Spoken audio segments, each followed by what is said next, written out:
Welcome back to 5 Rounds. Coming up this weekend, the UFC invades Austin, Texas for Fight Night, Edgar versus Swanson. It is a must-see main event. The former lightweight champion of the world, Frankie Edgar, taking on the former WEC veteran, Cub Swanson. And Frankie Edgar, he was here, about a year ago, and he talked to us about his improved boxing abilities in mixed martial arts. When you kind of introduced that style, really we started to see it in the Sean Shirk fight.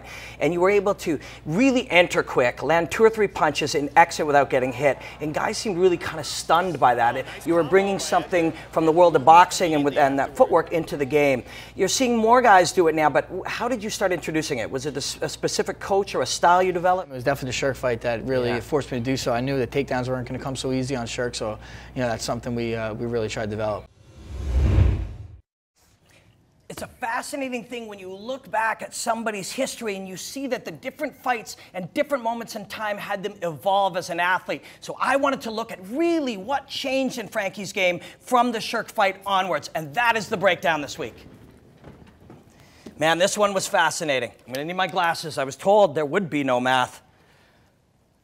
All right. Frankie Edgar, his evolution changed the day he fought Sean Shirk. And in preparation for Shirk's wrestling, they built a new game. What changed? Let's look at the numbers. Let's look at the stats. So to get to the root of this, I went to the source. Reed Kuhn at Fightnomics. This guy's an expert in statistics. That's his book. Go get it. And he makes these uber tales of the tape every month. Check it out on his website, fightnomics.com. He made me a couple of graphs. And this one, from Shirk on, you notice how little time he spent on the ground. And that opened my eyes to an even bigger thing, and that is this: takedowns attempted and his takedown success rate. This guy had the highest success rate on takedowns in the whole UFC, and it went into a third during those 5 or 6 fights, Shirk and after. So what happened? I talked to Coach Mike Reardon, the #1 wrestling guy in the space, and I put an idea past him, and he encouraged me to pursue it. And let's look back, starting with the fights before Shirk. This is Hermes Franca. He's pretty representative of how Frankie fought. He was a wrestling-based fighter who took you to the ground and beat you up on the ground, just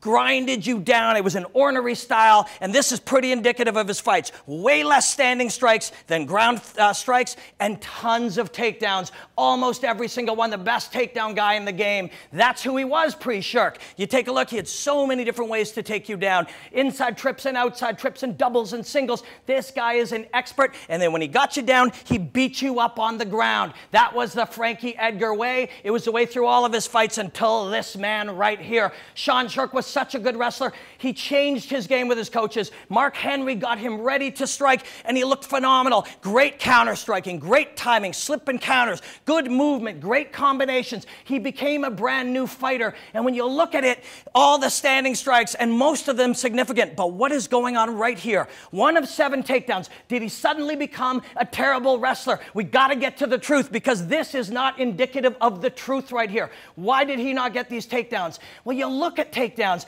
and there is a concept of fake takedowns to get a reaction, and you see some of them right here. These ones are really obvious. You see the fakes, you see the level changes, you see the reaches. Those are fake takedowns, but it is not an all or nothing proposition. Sometimes you're halfway in, sometimes you're all the way in, and right here, he gets in on the double and gets Shirk to prioritize takedown defense, and in doing so, he leaves himself porous for striking. So he will actually abort the takedown mid-takedown when Shirk responds and use that transition to hurt him on the feet. And another one right here, he gets in on the single, and watch what he does when Shirk responds. Boom! Uses it to strike. So when you see these, quote, failed takedown attempts, they are not failed takedown attempts. They're a man who is leveraging his wrestling differently. And you look right here. 4 months earlier, George St. Pierre used the same concept against BJ Penn to much fanfare. It was in the ether. These guys were developing a transition game back in 2009 based around getting guys to respond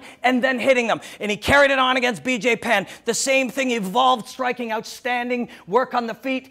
Good combination. Same deal. He fought Penn twice. Look at the first one. 72 standing strikes, no ground strikes, 1 of 13 takedowns. You can't convince me that the best wrestler in the game became the worst. It did not happen. And in our search for truth, we have to explain these statistics. And this is what Coach Mike Reardon encouraged me to pursue. And when you look at the footage, you see very much the same thing. A man who is developing a transition game. You see the head fakes. You see the level change fakes. You see the reach fakes. Anybody can identify identify those as a fake takedown. But sometimes they go further. Sometimes they go halfway in. Sometimes they go 3/4 of the way in before you abort and strike. And you see it in these sequences. This is not a man trying to take down BJ Penn. This is a man trying to set up that kick or set up these punches. He's using his wrestling differently. Same thing, Gray Maynard was an outstanding wrestler, and he tagged him on the chin early. He had to show heart, man. 94 standing strikes. He did complete a few more takedowns against the outstanding wrestling of Gray Maynard. Why? Because he had to. First thing he had to do was show crazy heart. Nobody's got a bigger heart than Frankie Edgar. Look at, he came back and outstruck him in the long run to get a draw in this fight. But this is a real Frankie Edgar takedown. Penetrated in, hands joined. You know this one is not going to be aborted to set up strikes. This is Frankie Edgar when he decides to commit to a takedown. Beautiful stuff. Absolutely beautiful. And more here as he turns the corner. By setting up those takedowns and making Gray need to respond to them opens up these aborted takedown concepts. They fought to a draw and had to do 4 more. And after 3 rounds with Shirk, 10 rounds with BJ, and 9 rounds with Gray Maynard, it finally pays the ultimate dividend as the aborted wrestling sets up the right hand that finishes off Gray Maynard. So for 5 fights, this man evolved as a striker and a wrestler who leveraged his wrestling to set up strikes, as you see right here. From the wrestling, in the transition, boom, right on the chin, bam, the guy drops. In the 5th consecutive fight of using that game, it appeared his takedown percentage was dropping, but he was leveraging his wrestling very differently to be a striker. And then he slowly started adding it back. And look against Henderson.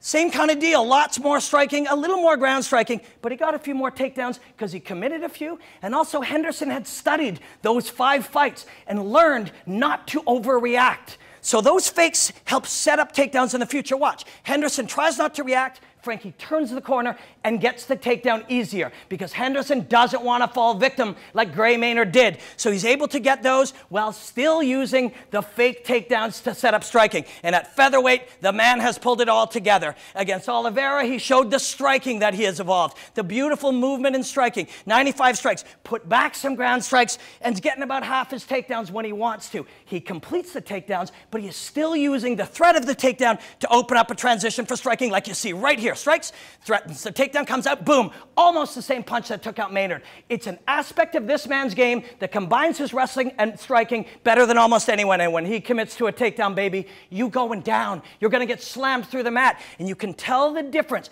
but his opponent cannot. So the opponent has to react. And now, yes, he has put back that beautiful striking game, that beautiful ground striking game. And he has also put it all together now. There's time on the feet, time on the ground, wrestling, striking, everything. And Frankie Edgar, can he become the featherweight champion like he was the lightweight? But you know what? To do that first, you're going to have to go through this animal right here. Cub Swanson in what's bound to be one of the great fights of the last decade. And Robin, we saw Ben Henderson. He was able to deal with Frankie Edgar. Do you anticipate the same type of strategy from Cub Swanson? Why fight it? Because Frankie Edgar can do damage there. Instead, let the fight go down to the ground. Cub Swanson, a black belt in Brazilian Jiu-Jitsu. He could possibly catch Frankie Edgar. Going to be very difficult when you train at Renzo Gracie's. And we also know the reach is going to be a factor for Cub Swanson as well as the counter-striking abilities. Oh, man, this whole thing comes together so beautifully. Cub Swanson combines elegance and dastardly power and explosiveness in such a beautiful way. These are 2 of the best fighters in human history, and this is one of the great fights ever. And one of the best cards of the year. Coming up, Leslie Smith's exploding ear was one of the nastiest injuries of the weekend, and it's one Robin can relate to. We'll explain why when 5 rounds on FN continues.